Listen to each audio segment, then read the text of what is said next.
नए संसद भवन के उद्घाटन के समय आप सभी ने एक नए शब्द को सुना होगा, सेंगोल। इससे कुछ लोग कहीं फैमिलियर होंगे, लेकिन बहुत सारे लोगों को अभी भी नहीं पता होगा कि सेंगोल है क्या।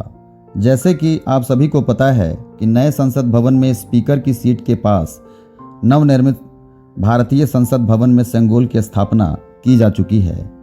आइए बहुत ही कम समय में इस वीडियो के माध्यम से विशेष रूप से जान लेते हैं कि क्या है सेंगोल। इतिहासकारों का मानना है कि सेंगोल चोल वंश से जुड़ा हुआ है। इतिहासकारों के मुताबिक जब चोल वंश में सत्ता हस्तांतरित होती थी तो एक निवर्तमान राजा दूसरे राजा को सेंगोल सौंपता था।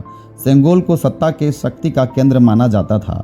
एक बेहद खास बात यह भी है कि 14 अगस्त 1947 के आधी रात को जब भारत आज़ाद हुआ तो भारत की स्वतंत्रता और सत्ता हस्तांतरण के प्रतीक के तौर पर देश के पहले प्रधानमंत्री श्री जवाहरलाल नेहरू जी को यही सेंगोल सौंपा गया था। नए संसद भवन के उद्घाटन के समय इस प्रक्रिया को एक बार फिर से दोहराया गया।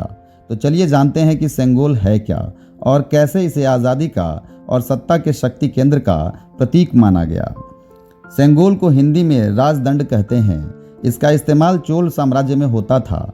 जब चोल साम्राज्य का कोई राजा अपना उत्तराधिकारी घोषित करता था तो सत्ता हस्तांतरण के तौर पर यह राजदंड यानी सेंगोल दिया जाता था। यह चोल साम्राज्य के समय से चली आ रही परंपरा है। खास तौर पर तमिलनाडु और दक्षिण के कई अन्य राजाओं में सेंगोल को न्यायप्रिय और निष्पक्ष शासन का प्रतीक माना जाता था। कुछ इतिहासकार मौर्य और गुप्त वंश में भी सेंगोल के प्रयोग की बात करते हैं। अब सेंगोल को क्यों चुना गया? देश को आज़ादी मिलने जा रही थी। भारत के वायसराय लॉर्ड माउंटबेटन अपने आखिरी जिम्मेवारी सौंपने की तैयारी कर रहे थे। यह जिम्मेवारी थी भारत के सत्ता को हस्तांतरित करने का। कागजी काम तो पूरा हो चुका था, लेकिन सवाल यह था कि आखिर भारत की आज़ादी और सत्ता हस्तांतरण करने का सिंबल यानी प्रतीक क्या होगा।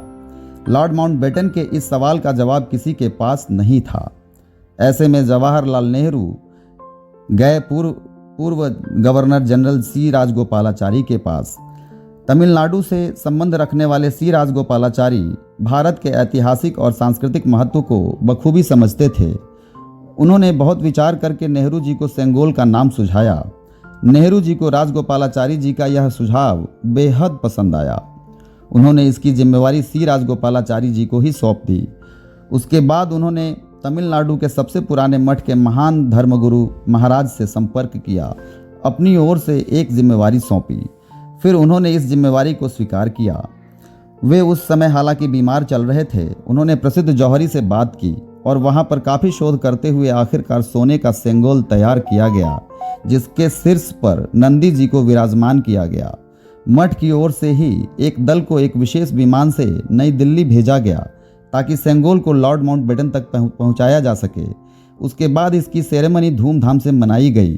14 अगस्त की रात तकरीबन 11:45 पर सेंगोल को लॉर्ड माउंटबेटन को सौंपा गया।